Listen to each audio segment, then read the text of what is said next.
Assalamu alaikum wa rahmatullahi wa barakatuh.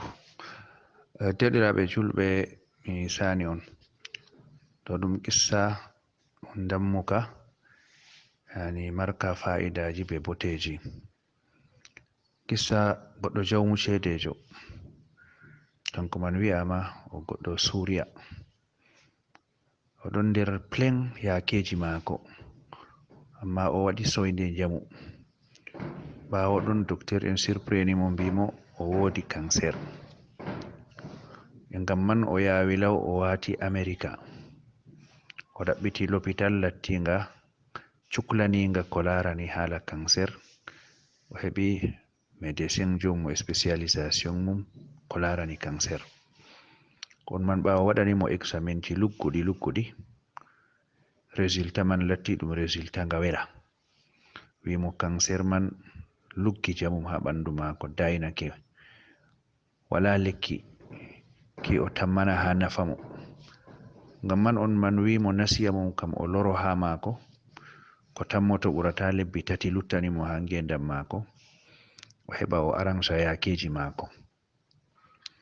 Non man o yawɗini o huci Suriya, warti nafsu mako ɗo sukli masin be jahangal ngal o taskana kisam, ngal rendez-vous mum man bo warti daya kisam. Amma waɗi nyandere go ɗum hirtiri ba iyende, ɗum acci kilima mbodga pewnga. Nafsu mako yimo ndikka o wurto o taro seeɗa, o dimbo seeɗa. Banni o wurti be kosɗe, o dayinoyi, ragare man comri hoci mo, o heɓi bana jardin public dayaki, o seli her ɗon o ɗo joɗi. Ha jonde mako man ɗo o ewi sukajo ɗon wara, alama mum kam ɗum goɗɗo marɗo yakeji, ko ɓorni noyi sifaji mum ga'i fu ɗon holla yakeji muɗum. Amma o lari sukajo man ɗo wari joɗodi be ɓiɗɗo debbo ni, ɓawo ɗon o ɗon mata ko ɓe gewtata, o fami lugguɗum gewta man kam sukajo man tefran ɓiɗɗo debbo man kalluɗum, e ɓiɗɗo debbo man bo ɗo mari siriya jabgo, amma ko wadi ɓe kam hala ko o hokkata ɗum. Ɓiɗɗo debbo man yawi ko o hokkata, kanko bo o sali ɓestugo. E ragare man ɓiɗɗo gorko man dilli acci ɓiɗɗo debbo fere mum ɗo joɗi. E nden gorko o ummi o ɓaditi ha les ɓiɗɗo debbo man, o sani ɗum. Ɓawo ɗon o wi'ata ɗum, mi nani ko sali hakkunde ma be sukajo o, e ko ni an girdantoɗa hore ma banni, kiɗo ma kam na lari bana ɗum debbo marɗo neɗɗaku, ko ni girdantoɗa hore ma kugal lesgal banni.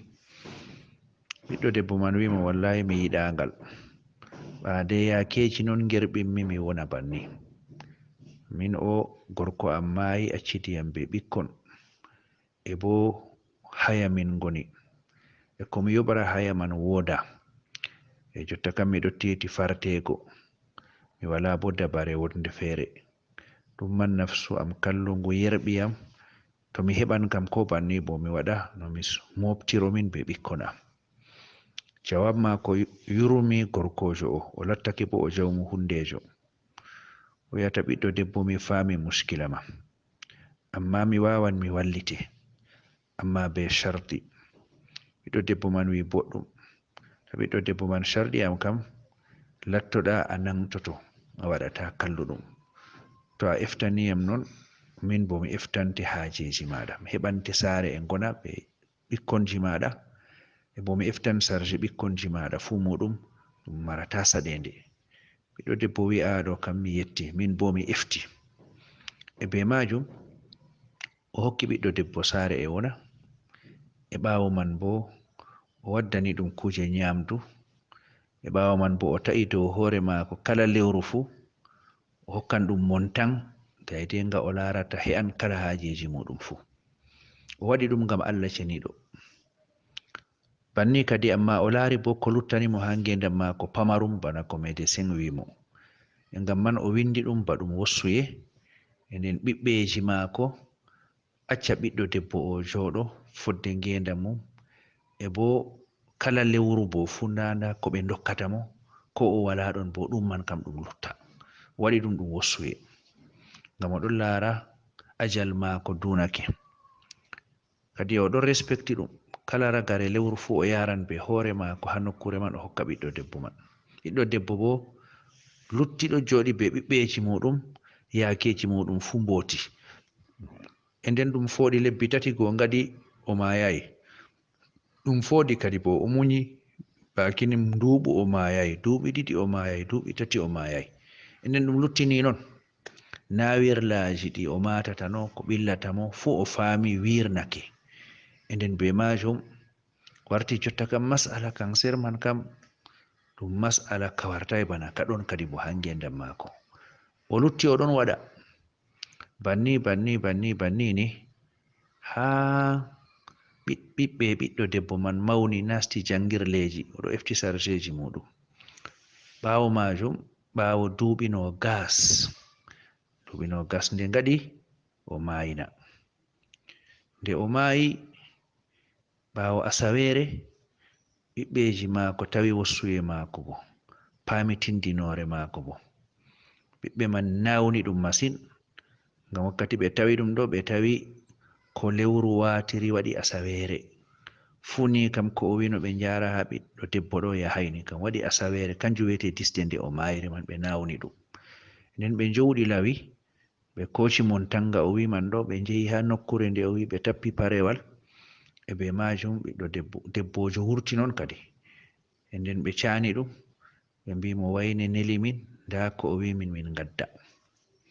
Debbo man laari ɗum, wiɓe wallahi gettaneyam mo ɗuɗɗum masin. Mbi'e mo hande kam ɓiyam maunirajo wayne ɗo o heɓi kuugal, o jaɓi bo salaire maako arana. E be majum jotta kam ko o jabri salaire maako arana hande deidei asawere. E be majum hande ka Allah jeiniti min ha ko o yerɓanta min man, Allah warjo mo khairu. E ngam man min gettimo useko maako, jotta kam o darna non kadi mi heɓi ɓiyam ɗo, kanyum man bo jotta kam jaɓan ko o jaɓata man bo keyɗum he'an kala hajeji amin fuu deidei asawere jotta. Ɓikkon mbi debbo man hi ena babirawo amin man bo o maayi ko o maayi bo asawere. E be man debbo man irti dande mum ɗon woya, e bo efti amana luttan ɗo do'ano mo fodde ngendam muɗum. Nden ɗo on wiyete qissa majum derɗiraɓe. Enen qissa man ɗo ɗum no kaye fiha, nokku kaye fiha maka bo ndare no Allah ceniɗo foɗiri ngendam maako ɗo ha deidei o faabo faminga, o hisna bo neɗɗaku debbo oɗo, o hisna diina muɗum. E nden ɗum ɗon luttini non man ɗo ha ɗum waɗi famin man wawan jogo hoore mum wakkati man nden Allah hoci yonki maako. E nden disde duuɓi nogas ɗo pat fami man wodi haje maako, Allah bo luttimo. E nden be majum ɗo waɗa mboɗenga maako ha wakkati fami man jeiniti ha maako, ɓingel jaɓi salaire mum ni, nden man Allah waɗi ajal maako timmi. To la shakka kulni ɗum, e ɗum hollan bo derɗiraɓe mboɗenga ɗum noyi ɗum lornirta sharri. Enen ɗo mboɗenga nga o waɗi man ɗo o tammaki no résultat ji man gonan banni, amma be sabida mboɗenga man ɗo Allah ceniɗo hisni mo her nyawwa nga. Allah ceniɗo fooɗi ha balɗe maako bana deidei fodde lattinde wi'ande man ɗo derɗiraɓe. E ngam man kadi ɓi adama julɗo hani o laato o yeccitanto tampuɓe, hani o laato o ballitanɗo tampuɓe, hani o waɗa ɗum gotel nder sababuji ɗi o tammorto Allah ceniɗo wurtiniran mo be muɗum ha caɗele maako, lorniran be majum koddiroje kalluɗe gonanɗe ha dow maako. Oɗo on wiyete gissa man, Allah ceniɗo waɗe nder nanan ɓe haala ɓe tokko ko ɓurata worgo ha haala man. Wallahu ta'ala alam, wa sallallahu wa sallama wa baraka ala nabiyyi Muhammad wa ala alihi wa ashabihi ajma'in. Mi yetti on ko ɗuɗi.